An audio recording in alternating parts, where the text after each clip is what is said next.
Hey guys, we're going to talk about the Stockdale family. They were on the show called WifeSwap. Their son Jacob killed Mother Catherine and one of his brothers. And this was the family. I'm going to show a little bit of the clip and then show like the news article.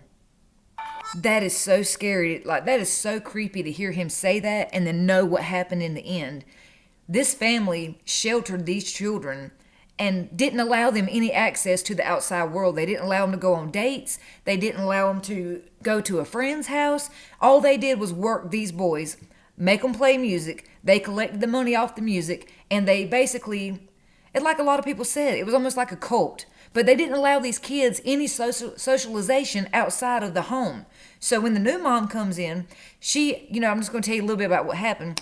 So they swap lives with the new mom. The new mom comes in and wants to let the older boys, go on a date.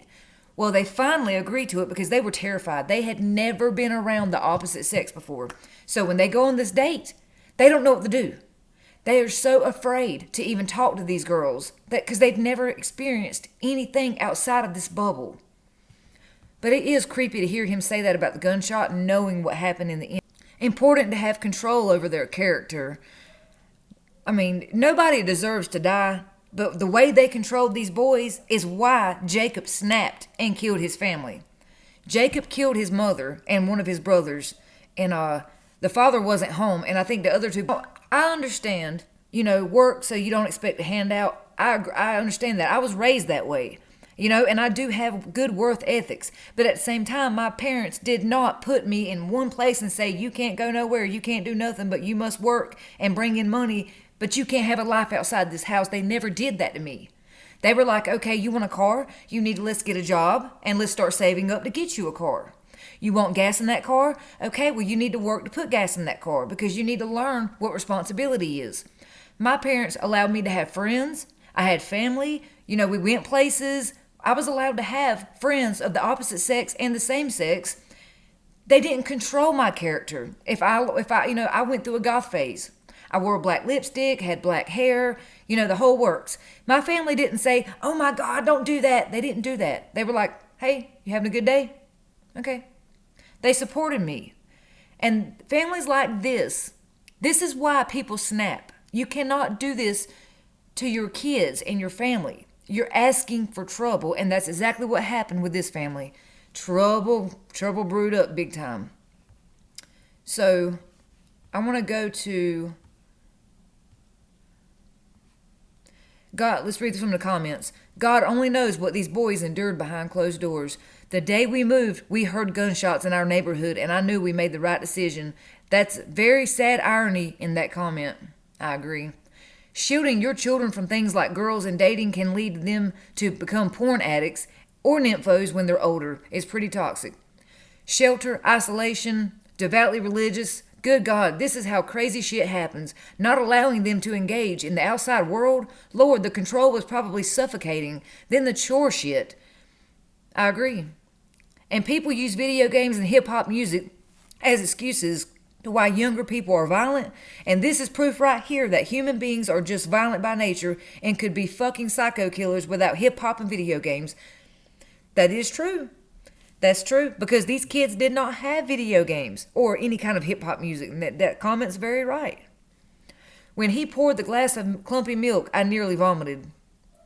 Anyone else see that milk? They aren't the worst parents in the world by a long shot, but their lifestyles of isolation, their children, is very bad mindset, in my opinion. Of course, that doesn't mean anyone deserved to be murdered. Jacob the killer, did he end up dying in the hospital or did he survive after killing his mother and younger brother? And that is so sad because when you see the little boy in the video, he's the one that got killed. So sad. Go Sweep away, the bug. porch, sweep all the downstairs, clear the table, unload the dishwasher. It's kind of boring after a while. I think that was the youngest brother they were talking about who was murdered. But we're going to go to... Let's go to this and play the article. Now, this was the Stark County authorities where they discussed the WifeSwap murders. Never mentioned anything. Yesterday afternoon at about 4:36 p.m., our office received a 911 call. from the residence. It was a landline call, not a cell phone call. It was a hang-up call. At that time, after we received the hang-up call, which we do in a number of cases on a daily basis, we responded deputies to the residence. Upon arrival at the residence, the deputies noticed that the front door was open. As they approached the house, they seen what they believed to be someone laying on the floor. They gave verbal commands. There was no response. And at that time, there was a gunshot that went off. After the gunshot went off, they tactically approached the house when some backup arrived and discovered that the suspect, Jacob Stockdale, had attempted suicide and shot himself when they arrived. They also discovered 2 victims in the home, a 54-year-old Catherine Barbara Stockdale and 21-year-old James William Stockdale. Both were deceased as a result of a gunshot wound. Deputies continue to investigate the case along with the Stark County Coroner's Office. Once we have more information available on the case, we will provide it to you. Currently, the suspect, Jacob Stockdale, is in Cleveland Metro in critical care. At this point, I can take any questions. From for us, did the 2 die from a gunshot as well? Were they shot last night? No, ma'am. Had you responded there recently? Or No, ma'am. And the 2 older brothers, are those, they don't live there and they weren't there at the time? There are 2 older siblings that do not live in the home. And the father was not home at the time? No, he was not. Did the father indicate any issues that have been leading up to this? So we see a family that was isolated away from basically from the real world. Now I'm going to find the other clip. Okay, so I found one of the court hearing clips of Jacob Stockdale, and look at how Jacob, you can see how nervous he is because he's not used to this environment. He does not, relate to being here in that moment. He's used to being at home in that place. Now, watch his body language. They can only adequately represent you if you work with them and talk to them. This may be a strange... Hold on.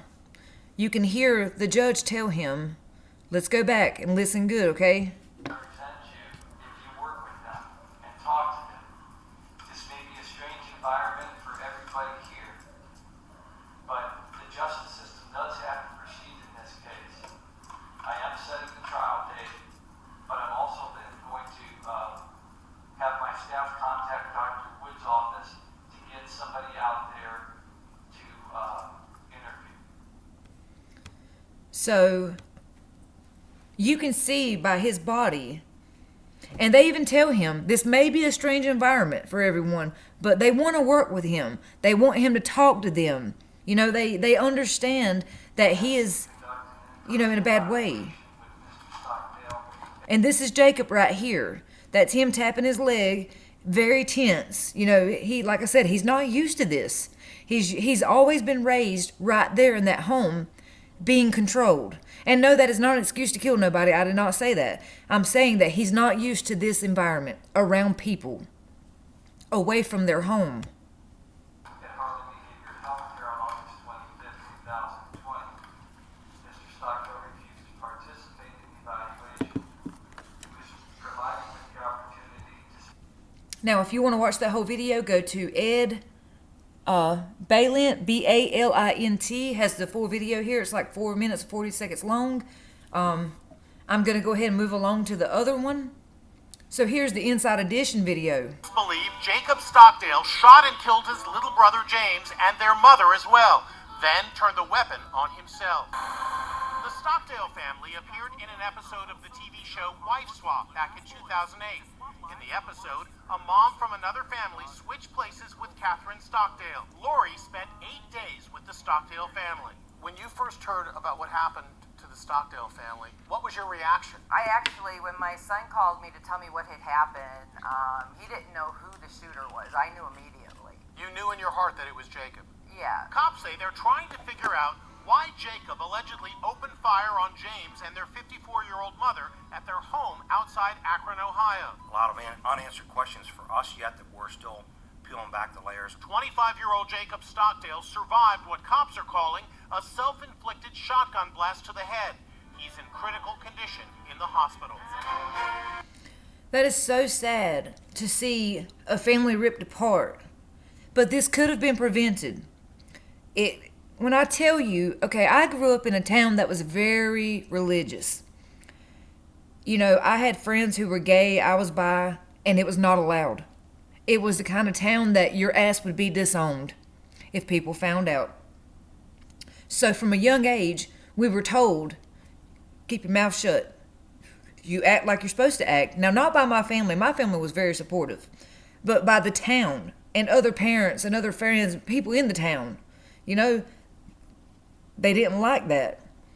But when you shelter and you raise these children a certain way, some people like Jacob, he could have already had a mental disorder going on along, you know, like genetically, hereditary, you know, along with the abuse and the controlling behavior, because we don't know what and all else went on behind closed doors. They could have been getting their ass tore up way worse than what we seen.